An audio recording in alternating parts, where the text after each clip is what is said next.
Happy families are all alike, but unhappy families are unhappy in its own way. I'm Nikki the librarian, and today we're discussing dysfunctional family drama novels. And I tried to pick 5 novels that I thought were so whack, these families, that you would naturally feel superior to them. So I will go in order from least cool to, wow, that's really, really bad. Yeah. The first book I'm going to talk to you about today is Seating Arrangements by Maggie Shipstead. This is a satire that's told from the point of view of Win, a 60-year-old white man in the northeast part of the United States who has been having a great life, he thinks, because he is part of that upper echelon, the waspy lifestyle. And he is going out to it's really Nantucket. He's going out to Nantucket where his ancestral summer home is, because that's where they summer. His oldest daughter is getting married. And so this book is told over a weekend. And there's some drama going on with this weekend and this wedding. And it's not about the bride or the groom. No, it's about Win.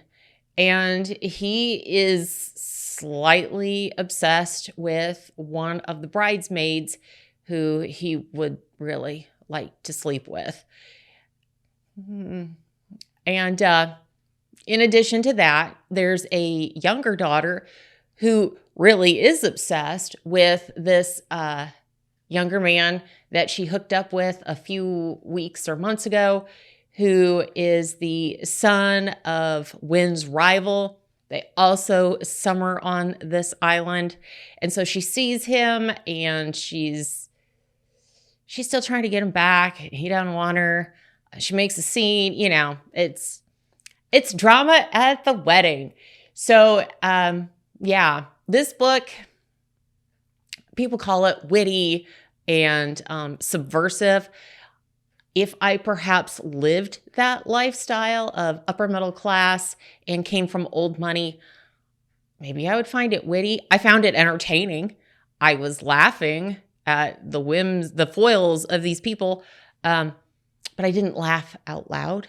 So, it's kind of a subjective thing. It's also social satire. So it's kind of like ooh. But really, those themes of what's it all about? What am I contributing my life to? These are the things that Win is wrestling with, because as he's learning, as he's going through this weekend, he's kind of having to take a hard look at his life and say, was this worth it? Am I truly happy?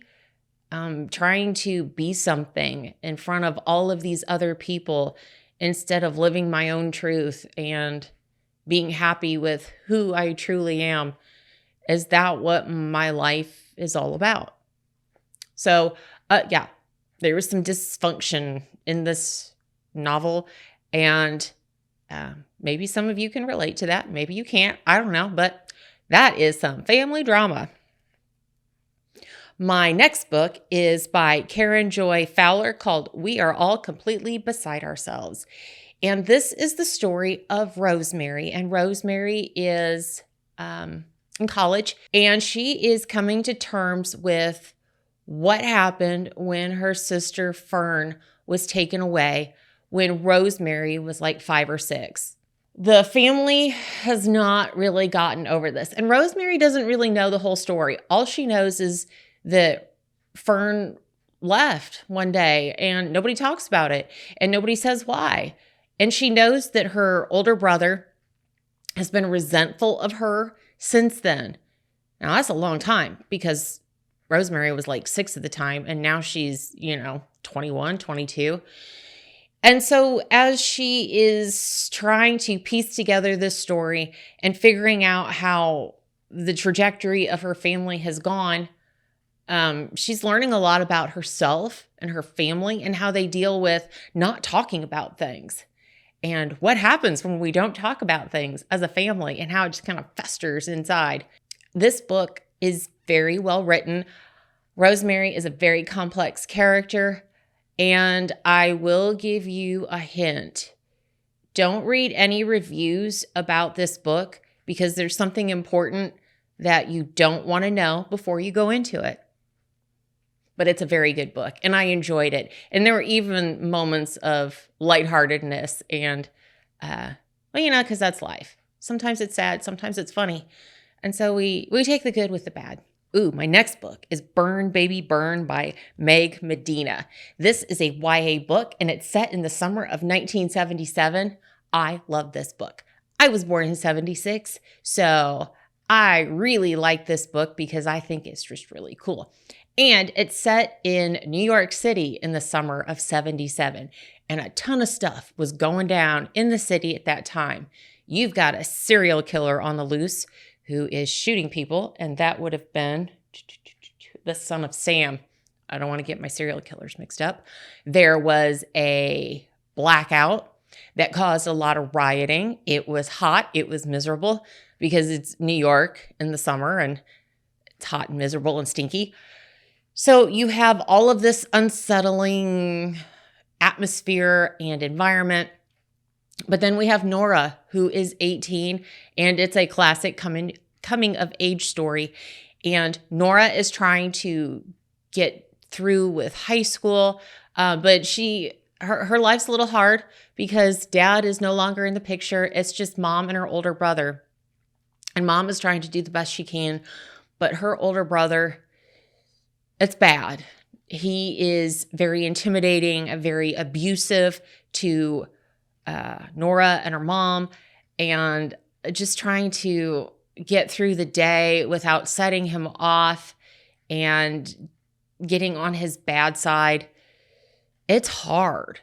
I like this book not only because of, the outside factors of the time period. They're standing and waiting in line in Studio 54 and that kind of thing, but that chaos and excessive outside drama is also reflected in Nora, because this is a really hard place to live and grow up. And she's just counting down the days when she can leave, but where is she going to go? She can't afford an apartment on her own. This book was great. I liked it. I also liked how it kind of talked about sibling physical abuse, because that doesn't really get talked about much, especially in YA. So I thought it was a really important message to read. And it's a good book. It's a quick one. It's YA, so you're going to get through it pretty quick. Highly recommend it. My next book is The Dinner by Herman Koch. He is a Dutch writer, so this is the translation into English. And it is about two couples. There are two brothers and their respective wives. They go out to dinner. And the way that the book is arranged is by courses in a meal. So each course, you get a little deeper into why they're going out to dinner, because it's not a social thing. They've got something important to discuss. It is about their kids. Their kids were involved in an incident, and they're trying to figure out if and how this incident should be managed. I don't want to give away too many spoilers, but as the meal progresses, you get to see more about what these people are all about. And it's a little disturbing, but I couldn't put it down. I think I read it in one sitting. I think I did stay up late. I think I stayed up till like 2 or 3 in the morning just to finish it, because I didn't know how it was going to end. Lots of, oh, well, that happened. Okay, good. I can't recommend it enough. The movie's okay. Don't watch the movie. Read the book first. It's much more impactful as a book. My last book, and I just finished this the other day. Oh, it was good. My Sister, the Serial Killer by Olinkan Braithwaite. She's a Nigerian British author, and I believe this was her debut novel.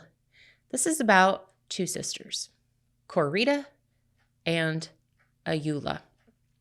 Corita is the eldest. She's responsible. She's a nurse. She takes care of everything and everyone.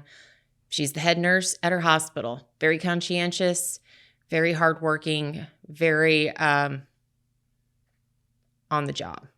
She knows how to do things. People rely on her to clean up whatever, whether physically, medically, emotionally. She is that rock at work and at home. And Ayula is her younger sister. Ayula is absolutely gorgeous. So beautiful. In fact, everybody that sees her, they can't get past her beauty because it's so dazzling. It really is a wall that people can't get past, men or women.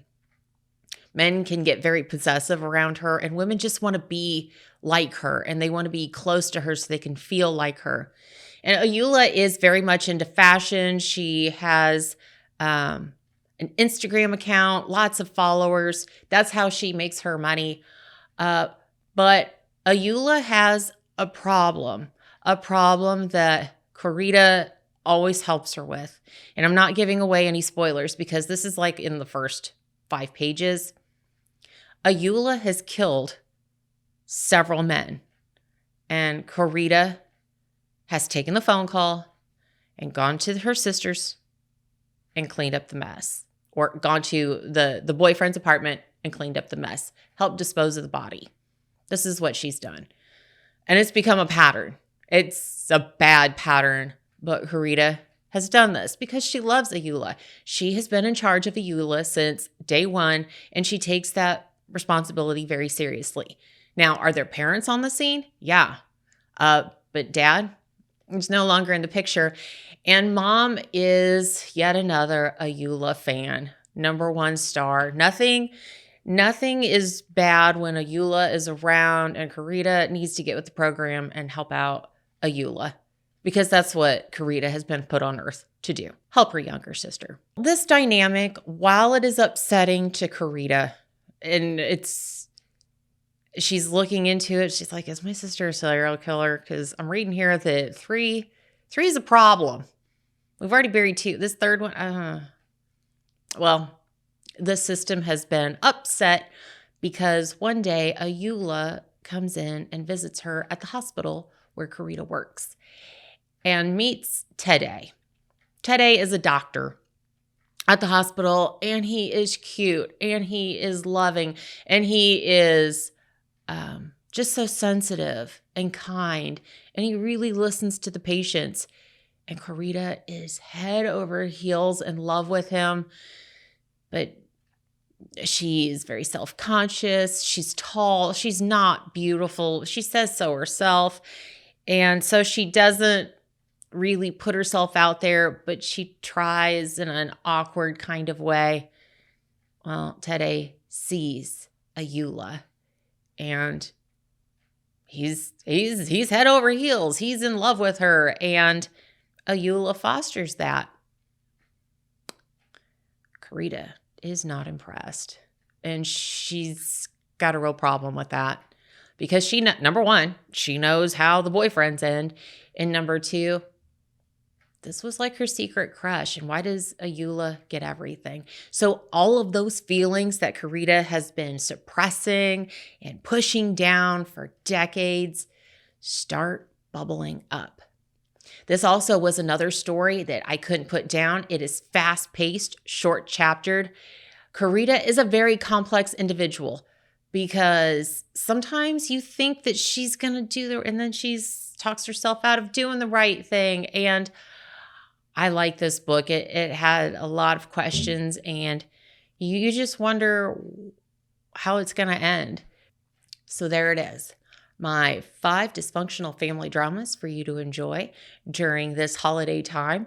And I hope as you're sitting around the table with your family, you don't notice any of these characters around your tables, because if you do, I'm sorry. But take comfort in the fact that there's an author writing just for you. And maybe they've got some secret wisdom that you can go ahead and glean when you are having those conversations. If you haven't done so already, please hit the like and subscribe button. And I am very curious to see if there's any other dysfunctional family dramas you think I should read, because this was a nice little rabbit hole to go down. Especially my sister, the serial keeper, my sister's keeper. That would be a really fun mashup. My sister's serial keepers. My sister, the serial keeper's killer. Yeah, that would be a weird mashup. And if there is a book that sparked your interest, please pick one up at your local independent bookstore or your public library. I will see you next time.